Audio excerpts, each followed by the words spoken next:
Break के बाद आप सभी का बहुत बहुत स्वागत है। आपके साथ मैं हूं कीर्ति दीक्षित। तो चलिए बुलेटिन की शुरुआत करते हैं फटाफट अंदाज में। गृह मंत्री अमित शाह और कुछ किसान नेताओं के बीच मंगलवार की रात को हुई बैठक विफल रहने के बाद सरकार और किसान यूनियनों के बीच आज होने वाली बैठक अब नहीं होगी। कई घंटों तक चली इस बैठक में सरकार ने यह स्पष्ट कर दिया है कि वो कृषि कानून वापस नहीं लेंगे। हालांकि सरकार कानूनों में कुछ संशोधन करने पर राजी होती दिख रही है। सरकार आज किसानों को संशोधनों के साथ लिखित प्रस्ताव देगी, जिस पर किसान नेता सिंघू बॉर्डर पर बैठक करेंगे और आगे की रणनीति पर चर्चा करेंगे।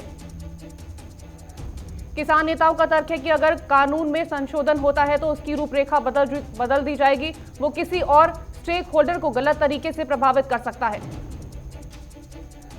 इस बीच विपक्षी दलों के नेता 3 कृषि कानूनों को लेकर के अपनी चिंताओं से राष्ट्रपति रामनाथ कोविंद को अवगत कराएंगे। विपक्षी दलों के नेता इस मामले में राष्ट्रपति से हस्तक्षेप की गुहार लगाएंगे। आज केंद्रीय मंत्रिमंडल की बैठक आयोजित की गई। बैठक में कोरोना वायरस और किसान समेत कई मुद्दों पर चर्चा हुई। राजस्थान के सीएम अशोक गहलोत ने मोदी सरकार पर निशाना साधते हुए कहा कि कृषि कानूनों को बनाने के दौरान पूरी प्रक्रिया का पालन नहीं किया गया। अगर ऐसा होता तो आज ये नौबत नहीं आती। कांग्रेस नेता दिग्विजय सिंह ने कहा कि किसानों के आंदोलन के मुद्दे पर बिहार के मुख्यमंत्री नीतीश कुमार को प्रधानमंत्री नरेंद्र मोदी पर दबाव डालना चाहिए। समाजसेवी अन्ना हजारे ने भी मंगलवार को किसानों के भारत बंद का समर्थन किया और एक दिन का अनशन किया। इस दौरान अन्ना हजारे ने कहा कि कृषि कानूनों के खिलाफ पूरे देश को एकजुट होना चाहिए ताकि सरकार झुकने पर मजबूर हो जाए। पश्चिम बंगाल विधानसभा चुनाव को लेकर बीजेपी बंगाल में आक्रामक चुनावी अभियान शुरू करने जा रही है। इस बीच बीजेपी अध्यक्ष जेपी नड्डा आज से बंगाल के कई कार्यक्रम करने वाले हैं। जेपी नड्डा आज ममता बनर्जी के विधानसभा क्षेत्र भावनीपुर में डोर टू डोर कैंपेन शुरू कर रहे हैं। भावनीपुर के बाद नड्डा डायमंड हार्बर जाएंगे, जो कि ममता बनर्जी के भतीजे अभिषेक बनर्जी का संसदीय क्षेत्र है। अपने 2 दिन के दौरे पर जेपी नड्डा राज्य की सियासत का मिजाज भापेंगे, अपने कार्यकर्ताओं का हौसला बढ़ाएंगे और आगे की रणनीति बनाएंगे। प्रधानमंत्री नरेंद्र मोदी कल दोपहर 1 बजे 971 करोड़ रुपए की लागत से बन रहे नए संसद भवन का भूमि पूजन करेंगे। फोर्ब्स ने 100 पावरफुल वुमेन की लिस्ट जारी की है, जिसमें अमेरिका की नवनिर्वाचित उपराष्ट्रपति कमला हैरिस के साथ साथ वित्त मंत्री निर्मला सीतारमण भी शामिल हैं। इस सूची में लगातार 10वें साल जर्मनी की चांसलर एंजेला मार्केल शीर्ष पर है। कमला हैरिस इस सूची में 3रे स्थान पर है और निर्मला सीतारमण इस सूची में 71वें स्थान पर है। पहाड़ों पर हो रही बर्फबारी भी मैदानी इलाकों में ठंड का सितम बढ़ रहा है। देश के अधिकांश हिस्सों में अब ठंड बढ़ने लगी है। दूसरी तरफ दक्षिणी राज्यों में बारिश का मौसम बन रहा है। बिहार और पश्चिम बंगाल में भी कुछ हिस्से कोहरे की चपेट में आने वाले हैं। तमिलनाडु और पुडुचेरी में बारिश का पूर्वानुमान है। राजधानी दिल्ली में सुबह के समय कई इलाकों में घना कोहरा देखने को मिला। मौसम विभाग ने बताया कि आज पूरे दिन दिल्ली के मध्यम कोहरा रहने वाला है। हरियाणा के अंबाला में सुबह की शुरुआत घने कोहरे के साथ हुई। भारतीय मौसम विज्ञान विभाग के अनुसार आज अंबाला में आमतौर पर बादल छाए रहेंगे। दिल्ली के साकेत कोर्ट में एक याचिका दाखिल की गई है, जिसमें कुतुब मीनार परिसर में बनी कुब्बल उल इस्लाम मस्जिद पर दावा ठोका गया। याचिका में कहा गया कि इस मस्जिद को 27 हिंदू और जैन मंदिरों को तोड़कर बनाया गया था और इसको साबित करने के लिए इतिहास में पर्याप्त सबूत है। सीएम योगी के निर्देश पर कोविड-19 के वैक्सीनेशन को लेकर मुख्य सचिव राजेंद्र तिवारी ने बैठक की। बैठक में उन्होंने कोरोना वायरस के सुरक्षित ट्रांसपोर्टेशन और स्टोरेज को लेकर के अधिकारियों से 2 दिन में प्लान मांगा है। मुख्य सचिव ने इसके साथ ही वैक्सीन लगाने के लिए स्वास्थ्य कर्मियों के ट्रेनिंग प्रोग्राम की भी डिटेल तलब की है। सीएम योगी ने कहा कि कोरोना वैक्सीन कोल्ड चेन को पल्स पोलियो वैक्सीन के लिए बनाई गई कोल्ड चेन की तर्ज पर तैयार किया जाए। साथ ही स्टोरेज सेंटर्स की सुरक्षा के पुख्ता इंतजाम भी किए जाएं। राजस्थान में 4,371 सीटों पर हुए पंचायत चुनाव में कांग्रेस ने 1,713 सीटों पर जीत दर्ज की है। वहीं बीजेपी ने 1,833 सीटों पर जीत दर्ज की है। बीजेपी ने बढ़त के बाद जीत का दावा करते हुए कहा कि पंचायत चुनाव में नतीजे बताते हैं कि प्रदेश की कांग्रेस सरकार किस तरह से अपनी राजनीति के लिए सरकारी मशीनरी का प्रयोग कर रही है।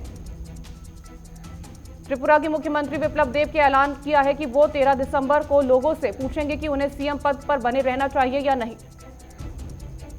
देश में कोरोना संक्रमित मरीजों की संख्या बढ़कर 97,35,850 हो चुकी है। वहीं कोविड-19 के कारण जान गंवाने वाले मरीजों की संख्या बढ़कर 1,41,360 हो गई है।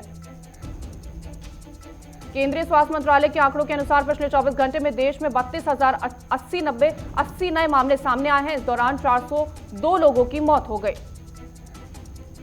पिछले 24 घंटे में 36,635 मरीजों ने वायरस को मात दी है। इस तरह देश में संक्रमण मुक्त मरीजों की कुल संख्या बढ़कर 92,15,581 हो गई है। उत्तर प्रदेश के अयोध्या में भव्य राम मंदिर बनने की प्रक्रिया जारी है। बीते 2 दिनों से राम मंदिर निर्माण समिति की बैठक जारी है, जो अब संपन्न हो गई है। राम मंदिर की नींव का काम कैसे करना है, इसके बारे में जल्द ही उच्च तकनीकी विशेषज्ञों से रिपोर्ट मिलने वाली है। ऐसे में उम्मीद जताई जा रही है कि 15 दिसंबर के बाद कभी भी काम रफ्तार पकड़ सकता है। जम्मू कश्मीर के पुलवामा में सुरक्षा बलों ने एक मुठभेड़ में 3 आतंकियों को मार गिराया, जबकि एक नागरिक घायल हो गया। बारामूला में पट्टन इलाके में आतंकियों ने ग्रेनेड हमला किया। इस हमले में 4 स्थानीय नागरिक घायल हो गए। घायलों का उपचार चल रहा है।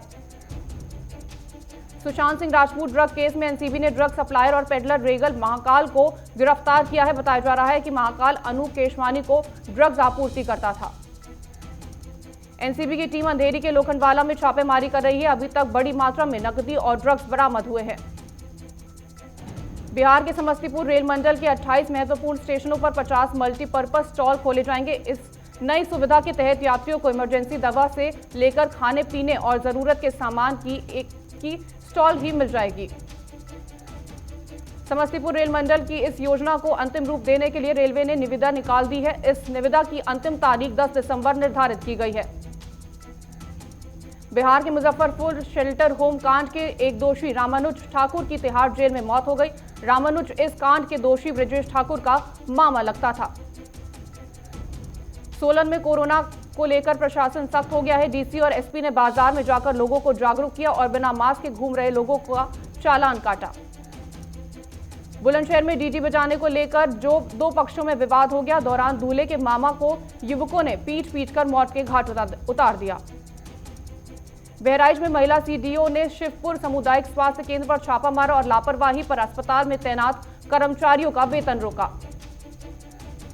बस्ती में पुलिस ने प्रधानमंत्री का पुतला फूंकने वाले 5 उपद्रवियों को गिरफ्तार किया है। पुलिस ने एक वाहन भी सीज किया। हंसडीहा पुलिस ने 2 गाड़ियों में 60 पेटी शराब सहित 5 अवैध शराब कारोबारी को पकड़ा। हरिद्वार के ज्वालापुर में जमीन विवाद गहरा गया। पिछले 50 वर्षों से चले आ रहे विवादित मामले में कोर्ट के फैसले से नाखुश होकर कब्जाधारियों ने आत्मदाह करने की चेतावनी दी है। प्रयागराज की करेली में डंपर की टक्कर से बाइक सवार 2 लोगों की मौत हो गई। पूरा घटना सीसीटीवी कैमरे में कैद हो गया। फतेहपुर में पुलिस ने अवैध खाद बनाने की फैक्ट्री का खुलासा किया। खाद की कीमत 50 लाख से अधिक बताई जा रही है। गाजीपुर में शादी में डीजे पर गाना बजवाने को लेकर हुए विवाद में दूल्हे के चचेरे भाई को गोली मार दी, जिससे उसकी मौत हो गई। लखनऊ में महिलाओं की दबंगई सामने आई है। महिलाओं ने दुकान में बैठी महिला को दुकान से बाल पकड़कर मारा। साहिबगंज में पुलिस को बड़ी कामयाबी मिली है। पुलिस ने 3 आरोपियों को गिरफ्तार किया है, जिनके पास से देशी पिस्तौल और 3 जिंदा कारतूस बरामद हुए हैं। बेमेतरा में नवविवाहित की संदिग्ध अवस्था में मौत हो गई। मृतका के परिजनों ने ससुराल वालों पर दहेज के लिए प्रताड़ित करने और हत्या करने का आरोप लगाया है। कृषि कानून को लेकर हरियाणा के मुख्यमंत्री मनोहर लाल का बयान सामने आया। मुख्यमंत्री ने कहा कि ये तीनों कानून किसानों के हित में है। हमारा लक्ष्य किसानों को आत्मनिर्भर बनाना है। फतेहपुर में पुलिस ने लूट की फर्जी सूचना देने के आरोप में 6 लोगों को गिरफ्तार कर जेल भेज दिया है। बागपत में नाली से पानी निकासी को लेकर 2 पक्षों में खूनी संघर्ष हो गया, जिसमें दोनों पक्षों में कई राउंड फायरिंग हो गई। घटना में 2 सगे भाइयों को गोली लगने से घायल हो गए। हरियाणा के सहकारिता मंत्री डॉक्टर बनवारी लाल की उपस्थिति में हैफेड और एफपीओ के बीच समझौता ज्ञापन पर हस्ताक्षर हुए। इसके तहत हैफेड के बिक्री केंद्रों पर मिलेंगे किसान उत्पादक संगठनों के उत्पाद। हरियाणा के उप मुख्यमंत्री दुष्यंत चौटाला ने कहा कि 15 जनवरी 2021 तक सभी जिलों के शराब विक्रेताओं के सेल केंद्रों पर इलेक्ट्रॉनिक तरीके से बिक्री रसीद काटा जाना सुनिश्चित किया जाएगा। दादरी के निर्दलीय विधायक सोमवीर सांगवान ने कहा कि मनोहर लाल सरकार के खिलाफ अगर विधानसभा में अविश्वास प्रस्ताव आया तो उस पर सबसे पहले हस्ताक्षर मेरे होंगे। सिवान में कृषि कानून के खिलाफ विपक्षी पार्टियों ने सड़क पर उतरकर प्रदर्शन किया और सरकार के इस कानून को वापस लेने की मांग की।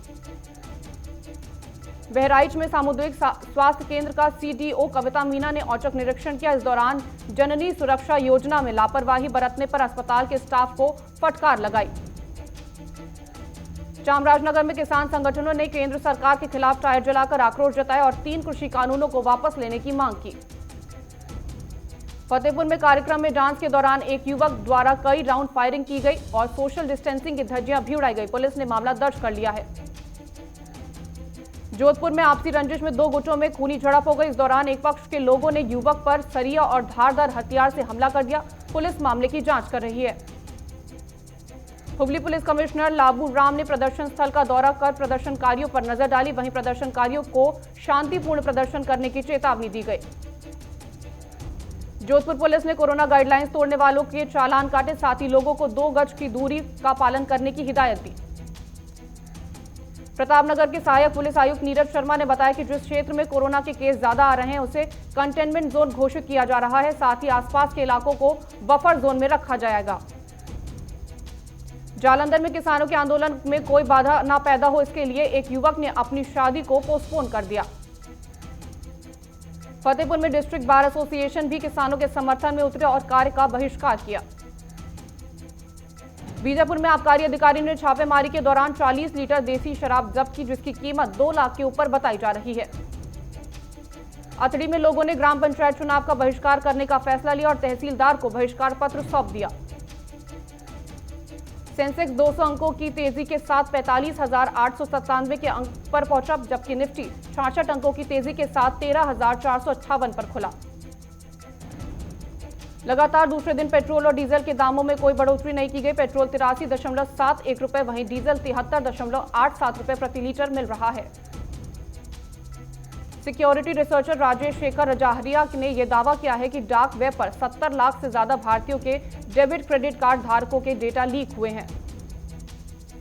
आरबीआई ने महाराष्ट्र के करार जनता सहकारी बैंक का लाइसेंस रद्द कर दिया है। बता दें कि आरबीआई ने नवंबर 2017 में भी बैंक पर कुछ पाबंदियां लगाई थी। छोटे कारोबारियों के लिए 1 जनवरी से बदल जाएंगे जीएसटी रिटर्न के नियम। 94 लाख टैक्स पेयर्स पर होगा असर। कोरोना लॉकडाउन के चलते दुनिया भर में हवाई सेवा को करीब $390 अरब का नुकसान हुआ है और यात्रियों की संख्या में करीब 51% की गिरावट भी दर्ज की गई है। ईएसआईसी ने लाभार्थियों को आपात स्थिति में किसी भी नजदीक निजी अस्पताल में इलाज कराने की अनुमति दे दी है। डायल ने हवाई यात्रियों पर नया चार्ज लगाने का फैसला लिया है। इससे राजधानी से हवाई सफर करना महंगा हो जाएगा। अमेजॉन 12 दिसंबर से छोटे कारोबारियों को बड़ा फायदा पहुंचाने वाली स्मॉल बिजनेस डे सेल का 4था एडिशन शुरू कर रही है। अमेजॉन ने इस सेल के लिए आईसीआईसीआई बैंक के साथ समझौता किया है। आईसीआईसीआई बैंक ने कहा कि वह अपनी सब्सिडियरी कंपनी आईसीआईसी सिक्योरिटीज से 2.21% हिस्सेदारी बेचेगा। दुनिया में पिछले 24 घंटे में कोरोना वायरस से 5,76,120 लोग संक्रमित हुए, जबकि 11,626 लोगों की मौत हो गई। जॉर्जिया स्टेट यूनिवर्सिटी के शोधकर्ताओं ने दावा किया है कि मोलुनोपिराविर की दवा संक्रमित व्यक्ति के शरीर में महज 24 घंटे में कोरोना वायरस खत्म करने में सक्षम है। अमेरिका में जल्द ही फाइजर बायोएनटेक की कोरोना वायरस के इमरजेंसी इस्तेमाल की इजाजत दे सकता है। अमेरिका के नवनिर्वाचित राष्ट्रपति जो बाइडेन ने अपनी स्वास्थ्य टीम का ऐलान किया है। ये टीम अमेरिका में कोरोना वायरस महामारी से लड़ने और इसे रोकने का प्रयास करेगी। अधिकारियों पर प्रतिबंध और ताइवान को सैन्य उपकरणों के बिक्री संबंधी फैसले से भड़के चीन ने अमेरिका राजनयिक को तलब किया है। भारत ने फिलिस्तीन भारत टेक्नो पार्क के निर्माण के लिए $30 लाख की अंतिम किश्त दान की है। बता दें कि अगले साल फरवरी या मार्च में इसका उद्घाटन किया जा सकता है। फोर्ब्स ने साल 2020 की 100 सबसे शक्तिशाली महिलाओं की सूची जारी की है। इस सूची में वित्त मंत्री निर्मला सीतारमण, बायोकॉन की संस्थापक किरण मजूमदार-शॉ का नाम शामिल है। चीन और नेपाल ने संयुक्त रूप से खुलासा किया है कि माउंट एवरेस्ट की ऊंचाई 86 सेंटीमीटर बढ़कर 8,848.86 मीटर हो गई है। चीन ने पाकिस्तान के साथ भारत की गुजरात सीमा के करीब द्विपक्षीय सैन्य अभ्यास शुरू कर दिया है। ये सैन्य अभ्यास दिसंबर के अंत तक चलेगा। अमेरिका के वाणिज्य मंत्री रॉस ने कहा कि चीन आर्थिक और सैन्य दोनों ही लिहाज से समूचे एशिया के लिए सबसे बड़ा खतरा है। साउथ एक्ट्रेस विजय चित्रा ने फांसी लगाकर आत्महत्या कर ली। एक्ट्रेस का शव चेन्नई के एक होटल में लटका हुआ मिला। अभिनेता सोनू सूद ने लोगों से धोखाधड़ी करने वाले ईमेल का पर्दाफाश किया है। उन्होंने पोस्ट के जरिए लोगों को सावधान रहने की चेतावनी दी है। कोरियोग्राफर और एक्टर पुनीत पाठक अपनी मंगेतर निधि के साथ 11 दिसंबर को शादी करेंगे। पुनीत ने इंस्टाग्राम पोस्ट के जरिए शादी की डेट के बारे में बताया। पंकज त्रिपाठी एक बार फिर वकील माधव मिश्रा के रोल में दिखाई देंगे। डिज्नी प्लस हॉटस्टार ने पंकज का टीजर वीडियो जारी किया है। प्रियंका चोपड़ा ने सोशल मीडिया पर अपनी बुक ऑमनिशेंट का कवर शेयर किया है। यह किताब अगले साल जनवरी में मार्केट में आ जाएगी। ऑस्ट्रेलिया के खिलाफ टी20 सीरीज में शानदार प्रदर्शन के लिए man of the match series बने हार्दिक पांड्या ने कहा कि टी नटराजन अपनी शानदार गेंदबाजी के कारण इस पुरस्कार के असली हकदार थे। भारत के खिलाफ टेस्ट सीरीज से पहले ऑस्ट्रेलिया को तगड़ा झटका लगा है। टीम के स्टार ओपनर डेविड वार्नर पहले टेस्ट मैच से बाहर हो गए। भारतीय कप्तान विराट कोहली ने संकेत दिया है कि वो ऑस्ट्रेलिया के खिलाफ प्रैक्टिस मैच से बाहर रह सकते हैं। स्विच हिट को लेकर बीसीसीआई अध्यक्ष सौरभ गांगुली ने कहा कि ये शॉट खेलने में कोई बुराई नहीं है। ये खेल अब बहुत आगे बढ़ चुका है और मुझे नहीं लगता कि ये शॉट बल्लेबाज से छीने जा सकते हैं। इंग्लैंड के स्टार ऑलराउंडर बेन स्टोक्स के पिता का निधन हो गया। उनके पिता ने दिमाग के कैंसर से 1 साल तक जूझने के बाद 65 साल की उम्र में अंतिम सांस ली।